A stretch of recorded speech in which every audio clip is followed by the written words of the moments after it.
They fight for money and they fight for glory. Their dreams can be dashed in an instant. But the most powerful figure in the game today is a man who never takes a punch, never breaks a sweat, but always comes home a winner. He's Don King, the fight promoter. Flamboyant, resourceful, deeply controversial. When you shake his hand, not only do you count your rings, but you count your fingers. He doesn't care about anybody but himself. Money is his God. Don King will do whatever necessary to benefit Don King, whether it's honest or dishonest.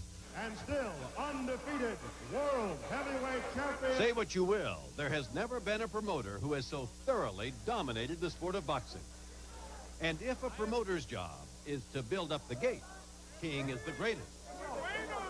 But what does he have to say about his tactics, which so many people find reprehensible?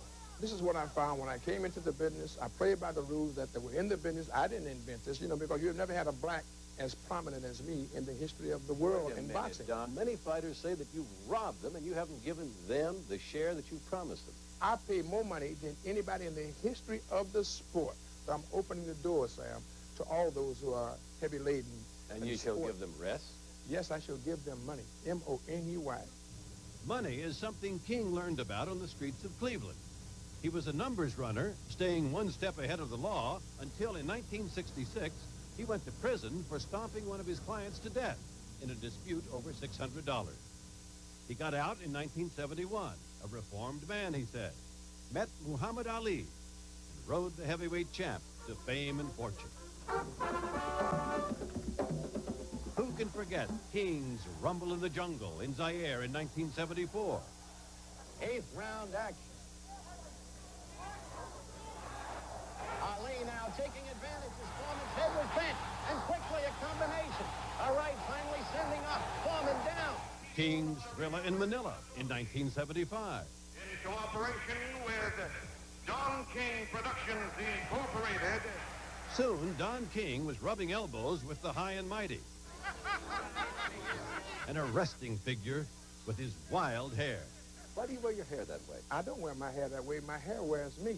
It's an aura from God. My hair was just like any other blacks. Kinky, curly, right to the scalp. One time after a traumatic experience, I come home, and the rumbling in my head, and my head going up, ping, ping, ping, ping, ping. And it's standing up like it is now, pristine and beautiful. No mousse, no artificial preparation, no chemical abuse. It is au natural. For a long time, King rode as high in the boxing world as his hair stood tall, moving from one spectacular success to another. Until one February night in 1990 in Tokyo, when his string snapped. No one who ever saw the fight, Buster Douglas, a 42-1 underdog, knock out Mike Tyson, will ever forget that moment. Bert Sugar, editor of Boxing Illustrated magazine, was there when Buster Douglas took on King's main man, champion Mike Tyson, and beat him. Down goes Tyson. It's over. It's over. Mike Tyson has been knocked out. Now, for the first time since the late 70s, King was vulnerable. And a few months later, when Douglas lost to the chiseled Georgia heavyweight Evander Holyfield, King was really out in the cold. You see, Holyfield boxes for King's arch rival, Dan Duva. It's sort of like the Emancipation Proclamation for heavyweights. Don King ruled the heavyweight division with an iron fist. If you wanted to fight for the heavyweight championship, you had to sell your soul and your life away to Don King. King tried to lure Holyfield away from Duva. And when he failed, he fell back on a tactic his critics say he uses repeatedly: race baiting. King began to publicly accuse Holyfield of being an Uncle Tom-like dupe of his white managers and promoters. And they make him run holy, he runs. Sit holy, he sits. Jump holy, he jumps. Smile holy, he smiles. Shut up holy, he shuts up. Let me ask you about another trait people say of Don King. They said he uses race. He plays on the race. Brother, he says to a black fighter, you don't want that white manager. Brother, you come with me because we're black. You do that? That's ridiculous. This is his main weapon. We got to stick together. We got to do this because they ain't going to let us get us so far. Meet Tim Witherspoon, who used to fight under King's direction. Twice in the 1980s, Witherspoon won the heavyweight championship. But he says, black brother or not, he never got his fair share of the money. Today, he's suing King for $25 million.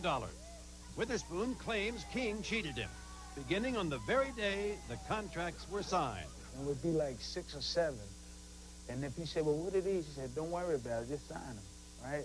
He said, I'm gonna make sure you're all right, just sign these. But what did the contract say, do you know? Blank.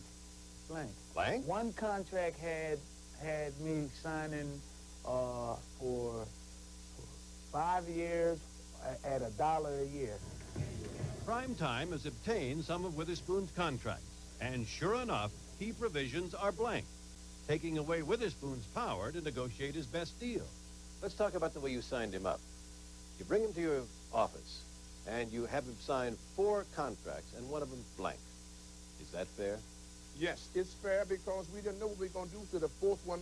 When we got to that stage, we were negotiating. Had I signed him up and with the price in the contract beforehand, it would not have been fair with him because what the price is in today's market may be altogether different in the future market. Say that again, Don? And besides, not only did King make Witherspoon sign blank contracts, according to Witherspoon, he consistently refused to hand over the money he would eventually promise. For instance, Witherspoon was supposed to get $550,000 for defending his heavyweight title in London against Frank Bruno. Now, you promised him $550,000 for that fight. I paid him that. You paid him $90,000? No, Sam, he borrows the money in advance. What he does is he needs 50 for his mother, 25 for this, 50 for another thing. And when I advance this money to him, naturally when the day let me see if my math is right. You advanced him about $375,000 yes, $50 at a time? Yes, whatever he got his whole purse. If Don King advanced Witherspoon $50 a day every day of the year, it would take more than 20 years to accumulate $375,000. King refused our request for copies of receipts for the money he says he advanced Witherspoon, a fighter whose glory days have passed. And down goes Witherspoon. He just destroyed something that could have been great. Something that I knew that I could have been the Muhammad Ali of this era, but he had to be too greedy. John, who should make more money off the fight? The fighter should get paid just a couple of... In fact, Is it day work? No. Let me tell you something, Is it Sam. hourly wage? Let me tell you something. I have revolutionized the pay scale in the field of boxing. Even when I don't use a fighter, by me being here, they can get paid a lot of money. But law enforcement investigators say it doesn't always happen that way. Numerous fighters during the course of my investigation came forward in interviews with me and other FBI agents and specifically stated that they were shortchanged monies and that they had to sign blank contracts. New York State Inspector General Joe Spinelli spent 4 years investigating King for the FBI. That sounds like you were building a very strong case. What happened to it? When they were afforded the opportunity to appear before a grand jury, they decided to renege on their testimony.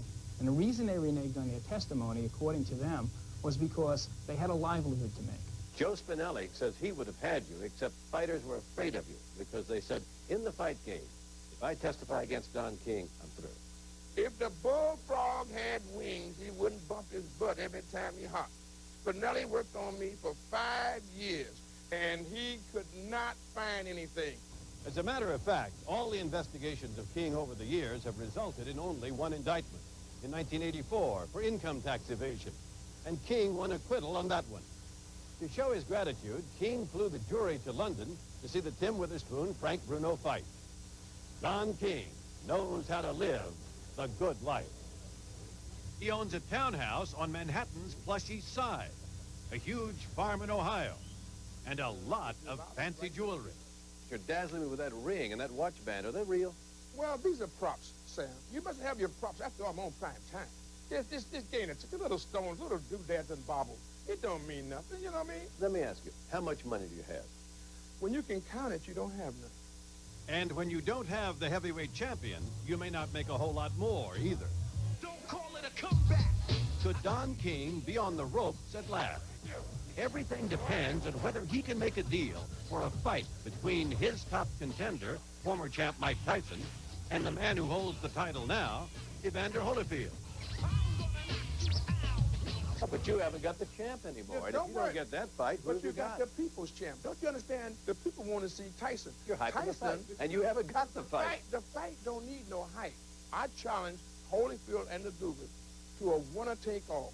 Winner And take if Tyson loses, you get not one dime? I don't get a dime. Tyson don't get a dime. We go on about our business, and we just go back, regroup, reconnoiter, deploy our forces, and attack again. That's a sucker bet. Well, then let's go to the next sucker bet then. Don King, I think I've just been listening to a desperate man. Well, you may have been. Desperate men do desperate things. You must understand that. Since our report first aired in June, Tyson did get a shot at regaining the heavyweight title, but the fight had to be postponed after he was hurt in training. Complicating matters, Tyson has been indicted on rape charges and is expected to go on trial in January. And if he doesn't wind up behind bars, he may wind up with a new promoter. Once again, there's word he's looking to replace Don King, perhaps with another ex-con.